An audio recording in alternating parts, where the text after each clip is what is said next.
Ça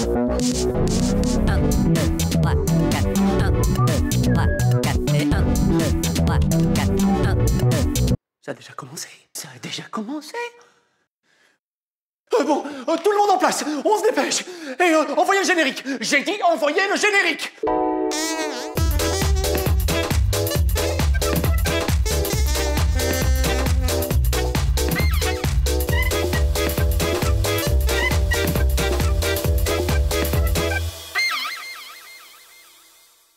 Bonjour les amis, je me présente, je m'appelle Al le génie. Ou le génie Al. Le génial, génial, non. Aujourd'hui, nous allons réaliser ensemble l'expérience de la caméra obscura.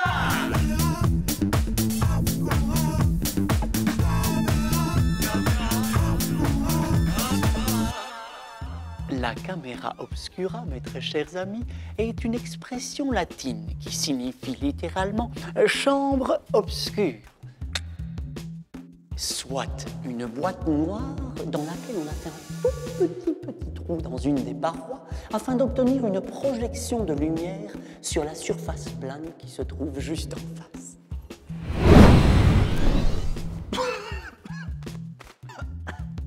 Ce principe ne date pas d'hier, puisque le grand Aristote lui-même, au IVe siècle avant Jésus-Christ, écrivait déjà « Toute lumière entrant par un petit orifice dans une pièce sombre produit une image inversée de l'extérieur de la pièce sur le mur opposé à cet orifice. » Compris? La pitié, understood? Non, ça fait rien. De toute façon, nous allons le prouver à présent à travers nos deux expériences. Mesdames et messieurs, bonjour! Pour cette première expérience, vous vous munirez de 2 rouleaux de papier essuie-tout, d'un papier calque, d'un ruban adhésif, de papier cartonné noir, d'une latte, mais aussi d'un crayon ordinaire. J'ai dit un crayon ordinaire. Merci. Et enfin, d'une paire de ciseaux, d'un cutter et d'une épingle. Il ne vous aura pas échappé, mes très chers amis, que ces 3 derniers objets sont, comment dire, tranchants, coupants, piquants, contondants. Enfin, il faudra faire rigoureusement, particulièrement, excessivement, infiniment, vachement attention lors de leur périlleux maniement. Oh, quand faut y aller, il faut y aller. Commencez par découper une fente de toute la longueur de votre papier essuie-tout. Oui, un rouleau, évidemment, que vous aurez préalablement débarrassé de tout le papier essuie-tout, évidemment. Vous aurez tout aussi vite fait de demander à vos chers géniteurs 2 rouleaux de papier déjà usagés. Découpez donc une fente dans toute la longueur du rouleau.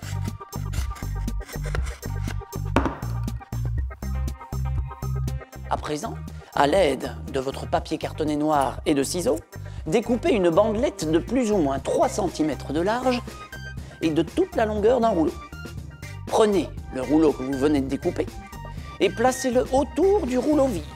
Collez à présent la bandelette sur le rouleau que vous venez de découper afin de l'élargir. Regardez.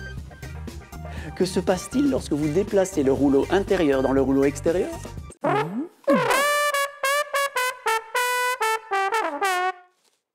Oui, bon, bref. Séparez à nouveau les 2 rouleaux l'un de l'autre. Prenez à présent votre rouleau extérieur et à l'aide de votre papier cartonné noir, bouchez l'un des 2 côtés. Vous allez obtenir ceci. Prenez une épingle, faites un trou en plein centre de ce côté que vous venez de boucher. Et souvenez-vous de ce que je vous ai dit, faites particulièrement, rigoureusement, excessivement, infiniment, vachement attention. Et voilà. À présent, prenez votre rouleau intérieur. Et cette fois-ci, avec du papier calque, bouchez l'un des 2 côtés. Vous allez obtenir ceci. Emboîtez les 2 rouleaux l'un dans l'autre en commençant bien par le papier calque. Placez votre œil du côté non bouché des 2 rouleaux. Et qu'est-ce qu'il se passe? Que se passe-t-il lorsque vous regardez le point lumineux à l'extérieur? Que se passe-t-il, hein? Alors, pas mal, hein? Impressionnant, n'est-ce pas? Vous avez vu? L'image que vous regardez en ce moment s'imprime de manière renversée sur le papier calque. Oh, c'est renversant, n'est-il pas? Et en plus, lorsque vous déplacez le rouleau intérieur dans le rouleau extérieur, qu'est-ce que vous marquez? Hein? Qu'est-ce que vous marquez? Formidable, non? Un objet devient visible lorsqu'il diffuse de la lumière. La lumière que je diffuse en ce moment passe à travers le tout petit trou et se dirige en ligne droite vers l'écran de papier calque et se retrouve ainsi imprimé à l'envers. C'est exactement la même chose dans notre œil. La lumière entre par le petit trou qu'on appelle pupille et vient s'imprimer à l'envers sur notre rétine. Oh, sauf que dans notre œil, le nerf optique transmet ensuite les informations visuelles à notre cerveau et c'est lui qui redresse l'image. Et si là, subitement, je suis à l'endroit, c'est parce que dans la réalité, c'est moi qui suis à l'envers. Il va sans dire qu'il ne faut jamais regarder en direction du soleil. Cela pourrait tout simplement vous brûler les yeux. Maintenant que vous avez compris le principe, mes chers amis, nous allons pouvoir passer à la deuxième expérience. Celle de l'image en boîte. Oui, bon, ça suffit maintenant.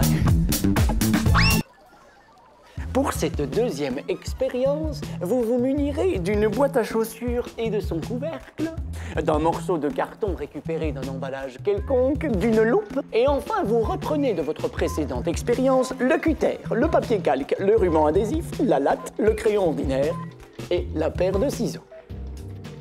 Commencez par enlever le couvercle de la boîte et gardez-le pour plus tard. Oui, gardez-le pour plus tard. Ce qui est à l'intérieur, vous pouvez jeter. Sur un des deux petits côtés de la boîte, tracez un rectangle en laissant 2 cm de bord et découpez l'intérieur. De l'autre côté de la boîte, tracez le contour de votre loupe et découpez-le. Il ne vous reste plus qu'à fixer votre loupe à l'aide du ruban adhésif. Vous allez obtenir une boîte comme celle-ci. Prenez à présent votre morceau de carton récupéré et découpez 2 rectangles légèrement plus petits que le petit côté de la boîte. Ainsi, vous pouvez les faire coulisser à l'intérieur de la boîte à chaussures. Sur ces rectangles, tracez à l'aide de votre latte des bords de 1 cm et découpez l'intérieur. Entre ces 2 cartons ainsi obtenus, fixez à l'aide de votre ruban adhésif un morceau de papier calque de la même taille que ces rectangles. Vous allez obtenir ainsi un écran. Il ne vous reste plus qu'à fixer une petite bandelette de carton qui va vous permettre de faire bouger votre écran à l'intérieur de la boîte.